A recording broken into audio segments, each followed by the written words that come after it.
Hello friends, welcome to Iroda Ammachi Samayal. This is நம்ம வீட்டு சமையல். இன்னைக்கு நம்ம பார்க்க போறது ஒரு சூப்பரான டேஸ்டான மட்டன் உப்புக்கண்டத்தை வச்சிட்டு நம்ம வந்து அருமையான ஒரு குழம்பு ஒன்னு வைக்கலாம். அந்த குழம்பை எப்படி நல்ல டேஸ்டாவோ இந்த உப்புக்கண்டத்தை வச்சிட்டு நல்ல மட்டன் குழம்பு சுவையில எப்படி வைக்கலாம்ன்றதை பாப்போம் வாங்க. நம்மளோட சேனலை சப்ஸ்கிரைப் பண்ணாதவங்க சப்ஸ்கிரைப் பண்ணிக்கங்க. சமையல் குறிப்புகள்லாம் உடனே உங்களுக்கு வேணும்னு நினைச்சீங்கன்னா பக்கத்துல இருக்க பெல் பட்டனை அழுத்தி வச்சுக்கோங்க. அப்படியே Facebook, Instagram, ஷேர் சாட்டை ஃபாலோ பண்ண மறந்துடாதீங்க. அதான் உப்புக்கண்டம் அப்படின்னா என்ன பண்ணணும், நம்ம கெடா வெட்டு டைம்லலாம் ஒரு 2 கெடா 3 கெடா வெட்டும் போது மொத்தமாக சேர்த்து போட்டு வச்சோம் அப்படின்னா வேஸ்ட் ஆயிரும். அதனால என்ன பண்ணுவாங்க, மட்டனை வந்து இந்த மாதிரி சின்ன சின்ன பீஸாக கட் பண்ணிடுவாங்க. கட் பண்ணிவிட்டு அதில் உப்பு மஞ்சள் தூள் போட்டு நல்லா பெரட்டிட்டு நல்லா பாருங்கள் இந்த மாதிரி இந்த மாதிரி ஓட்டை போட்டிருக்காங்க இல்லையா, இந்த மாதிரி ஒரு ஊசி வச்சு நல்லா ஓட்டை போட்டுருவாங்க. இந்த கோணி தைக்கிற ஊசியை வச்சு ஓட்டை போட்டுருவாங்க. ஓட்டை போட்டுட்டு இதில் வந்து கொடி கயிறு இருக்கு இல்லைங்களா, அது மாதிரி கட்டிட்டு நல்லா வெயில்லையே போட்டு நல்லா காய வச்சு வச்சுருவாங்க. நல்லா கருவாடு மாதிரி காய வச்சுருவாங்க. நல்லா கெட்டி ஆயிரும். இது பார்த்தீங்கன்னா 1 கிலோ அளவுக்கு இருக்க மட்டன் நமக்கு காஞ்சதுக்கப்புறம் பார்த்தீங்கன்னா இந்த அளவுக்கு வந்திருக்கு. இப்போ நம்ம என்ன பண்ணணும், இதை அப்படியே வச்சு நம்ம செஞ்சோம் அப்படின்னா குழம்பு வந்து அந்த அளவுக்கு நல்லா இருக்காது. ஏன்னா இது வந்து நல்லா காஞ்சு போயிடுச்சு. இந்த மாதிரி இஞ்சி பூண்டெல்லாம் தட்டுவோம் இல்லைங்களா, அந்த மாதிரி ஒரு கட்டை இந்த மாதிரி கல் ஒன்று எடுத்துக்கோங்க. வச்சுட்டு இதில் ஒவ்வொன்றா போட்டு லேசாக தட்டணும்.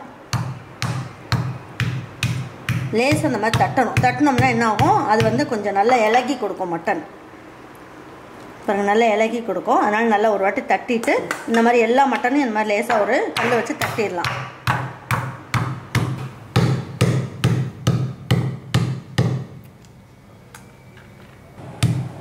இந்த மாதிரி தட்டி போட்டு செஞ்சோம்னா தான் சீக்கிரமாக வேகும். அதுக்காக நம்ம தட்டி போடணும்.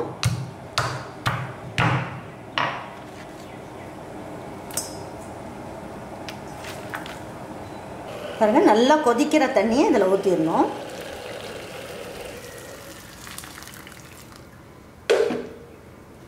பாருங்க இப்போ கொதிக்கிற தண்ணியை ஊற்றிட்டு ஒரு தட்டு வச்சு மூடி வச்சிடலாம்.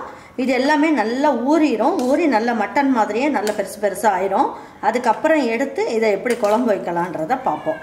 இது ஒரு 20 நிமிஷத்துலேருந்து ஒரு அரை மணி நேரத்துக்கு அப்படியே ஊறிக்கிட்டு இருக்கட்டும். அப்போ தான் அதில் இருக்க உப்பெல்லாம் அதில் போயிடும். நல்லா தட்டு வச்சு மூடி வச்சிட்டோம். பார்த்தீங்களா மட்டன்லாம் பாருங்கள் நல்லா ஊறி நல்லா பெருசாக வந்துருச்சு பாருங்க. இப்போ டெய்லி மட்டன் வாங்க முடியாதுன்றவங்க இந்த மாதிரி ஒரு 4-5 பீஸ் எடுத்து போட்டு கூட குழம்பு வச்சு சாப்பிடுவாங்க அந்த காலத்துலலாம்.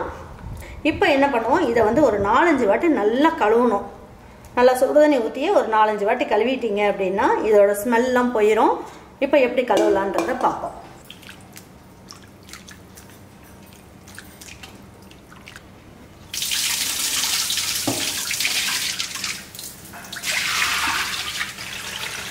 இந்த தண்ணி வந்து நல்லா பளிச்சுன்னு ஆகிற அளவுக்கு நல்லா கழுவிக்குங்க.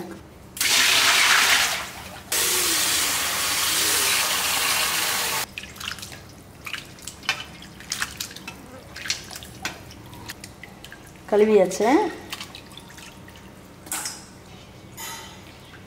ஒரு 7-8 வாட்டி நல்லா கழுவிடணும். இந்த தண்ணியும் நல்லா பளிச்சுன்னு ஆகணும். இந்த அளவுக்கு நல்லா கழுவிக்கணும். பாருங்க மட்டன் வந்து நல்லா பளிச்சுன்னு சூப்பராக கழுவி எடுத்தாச்சு. இது வந்து கண்டிப்பாக இதில் உப்பு மஞ்சள் தூள்லாம் போட்டு இருக்கிறதுனால எந்த கிருமியும் இருக்காது. ஏன்னா இதெல்லாம் அந்த காலத்தில் இருந்தே நம்மளுடைய பெரியவங்கள்லாம் இந்த மாதிரி தான் செஞ்சு சாப்பிட்ருக்காங்க. அவங்களாம் நல்லா ஹெல்த்தியாக தான் இருந்தாங்க. அதனால தைரியமாக இதை நம்ம செஞ்சு சாப்பிடலாம். இப்போ நம்ம ஃப்ரிட்ஜ் வச்சுருக்கிறதுனால நம்ம வந்து இந்த மாதிரி மெத்தடில் நம்ம செய்யறதில்ல. இது பழைய கால முறையில் இதை செய்யறது. இது வந்து நிறைய பேருக்கு தெரியாதுன்றதுனால நான் இந்த வீடியோவை போடுறேன்.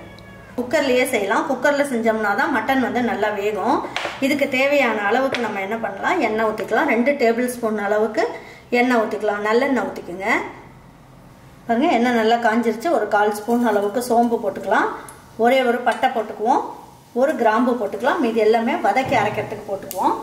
ஒரு எனக்கு கருவேப்பிலை எடுத்து வச்சுருக்கேன், இதை போட்டுக்குங்க. ஒரு கைப்பிடி அளவுக்கு சின்ன வெங்காயம் அதையும் போட்டுக்கலாம்.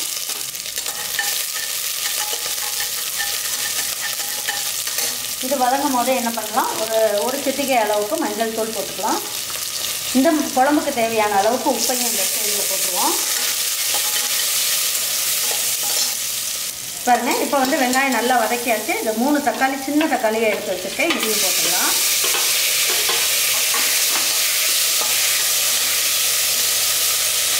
இதில் வந்து மல்லி இலை கொஞ்சமாக பிச்சு போட்டுடலாம்.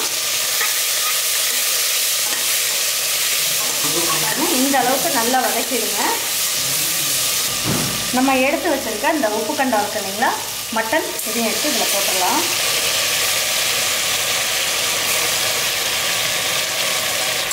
இதை நல்லா வதக்கிடலாம். இதையும் போட்டு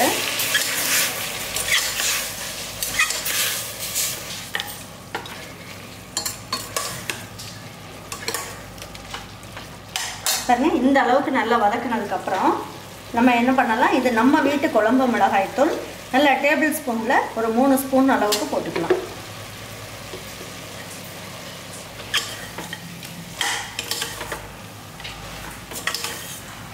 எல்லாம் போட்டு நல்லா வதக்கிடலாம்.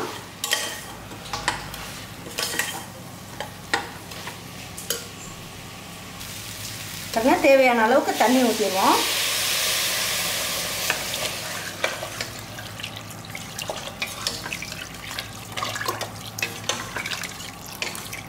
பார்த்தீங்கன்னா நான் 1 லிட்டர் அளவுக்கு தண்ணி ஊற்றிருக்கேன். ஏன்னா இது வந்து மட்டன் நல்லா காஞ்சிருக்கும் அப்படிங்கிறதுனால இந்த அளவுக்கு நீங்கள் தண்ணி ஊற்றுனீங்கன்னா தான் மட்டன் வந்து நல்லா வேகும்.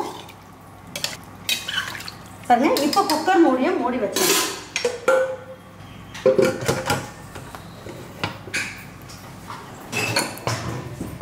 பாருங்க, குக்கர் மூடிட்டு நல்ல விசில் போட்டுருங்க. போட்டுட்டு இது என்ன பண்ணணும், இது வந்து ஒரு 10 விசில் கண்டிப்பாக வைக்கணும். வச்சிங்கன்னா மட்டன் வந்து நல்லா சாஃப்டாக வெந்துடும். வெந்ததுக்கப்புறம் பார்க்கலாம். பாருங்க, இப்போ வந்து இந்த மசாலா ரெடி பண்ணுறதுக்கு 1 ஸ்பூன் அளவுக்கு எண்ணெய் ஊற்றிக்கலாம். 1/2 ஸ்பூன் அளவுக்கு சோம்பு, ஒரு 1/4 ஸ்பூன் அளவுக்கு மிளகு, ஒரு 1/4 ஸ்பூன் அளவுக்கு ஜீரகம், ஒரு சின்ன பீஸ் பட்டை. இதில் ஒரு இனுக்கு கருவேப்பிலை போட்டுக்கலாம். 15 பல்லு பூண்டு எடுத்துக்கேன். பெருசாக இருந்ததுன்னா ஒரு 10 பல்லு பூண்டு போட்டுக்கோங்க. பாருங்க, ஒரு 1/2 இன்ச் அளவுக்கு இஞ்சி எடுத்துக்கலாம். அதாவது 2 கைப்பிடி அளவுக்கு சின்ன வெங்காயத்தை போட்டு நல்லா வதக்கிக்கலாம். இதில் 1/2 மூடி அளவுக்கு தேங்காய் வந்து கட் பண்ணி வச்சுருக்கேன். இதையும் போட்டுக்கலாம். போட்டு எல்லாத்தையும் நல்லா வதக்கிக்கலாம்.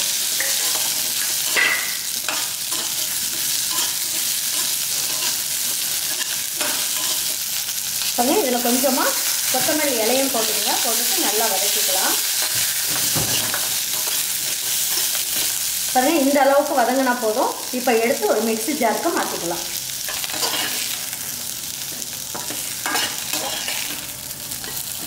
பாருங்க, இது ஆறுனதுக்கப்புறம் நல்லா பல்ஸில் போட்டுட்டு கொஞ்சம் தண்ணி ஊற்றி நல்லா நைஸாக அரைச்சி எடுத்து வச்சுக்கலாம். பாருங்க, ஸ்டீம்லாம் போயிடுச்சு. இப்போ ஓப்பன் பண்ணி பார்க்கலாம்.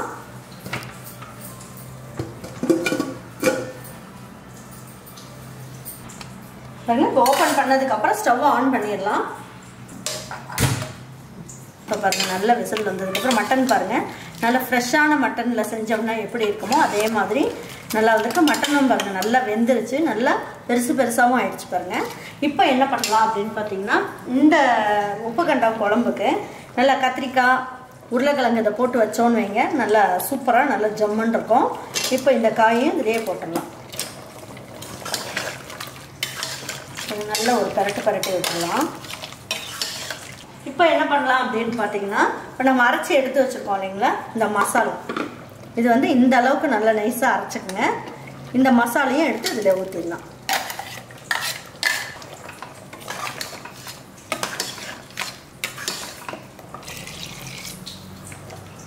பாருங்க, இப்போ மசாலாம் ஊற்றுனதுக்கப்புறம் நம்ம தேவையான அளவுக்கு தண்ணியை ஊற்றியாச்சு. இந்த கத்திரிக்காய், உருளைக்கிழங்கு வேகிற அளவுக்கு தட்டை வச்சு மூடி வச்சிடலாம். அதுக்குள்ளே நம்ம என்ன பண்ணலாம் அப்படின்னு பார்த்தீங்கன்னா, முழு நெல்லிக்காய் அளவுக்கு புளியை வந்து நம்ம என்ன பண்ணணும், ஊற வச்சு வடித்து எடுத்து வச்சுக்கலாம். நம்ம உருளைக்கிழங்கு கத்திரிக்காயெல்லாம் போட்டிருந்தோம் இல்லைங்களா, இப்போ இதெல்லாம் வெந்துருச்சான்னு பார்க்கலாம். இன்னும் உருளைக்கிழங்கு கத்திரிக்காயெல்லாம் போட்டது 1/4 பதம் அளவுக்கு நல்லா வெந்துருச்சு.